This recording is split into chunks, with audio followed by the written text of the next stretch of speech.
This channel does not promote any violent, harmful, or illegal activities. All content provided by this channel is meant for an educational purpose only. Safest city of India এটা মমতা বন্দ্যোপাধ্যায়ের সময় ভারতবর্ষ পেয়েছে এনজিবিটি রিপোর্টে, অর্থাৎ central গভর্নমেন্টের রিপোর্টে।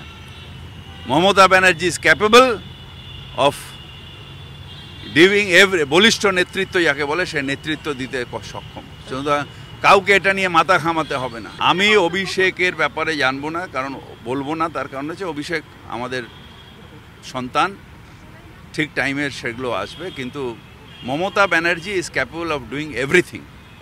আমরা মমতা ব্যানার্জির ছবি লাগিয়ে জিতি।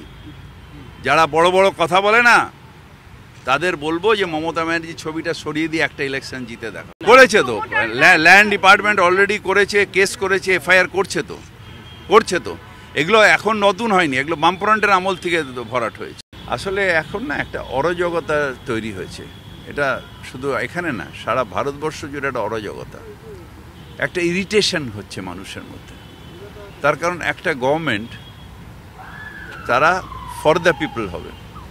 একটা গভর্নমেন্ট যদি শুধু ডিভাইড অ্যান্ড রুল, দাঙ্গা, মারপিট, হেট্রেড পলিটিক্স করে, আস্তে আস্তে এটা পেনিট্রেট হয় মানুষের মধ্যে।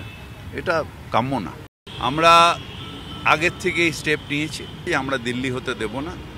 আমরা কি করছি আর মানুষের সাহায্য কিসে যায়, যেরকম কম ইউজ অফ ফসিল ফুয়েল, মানে গাড়ি আননেসেসারি বার করবেন না।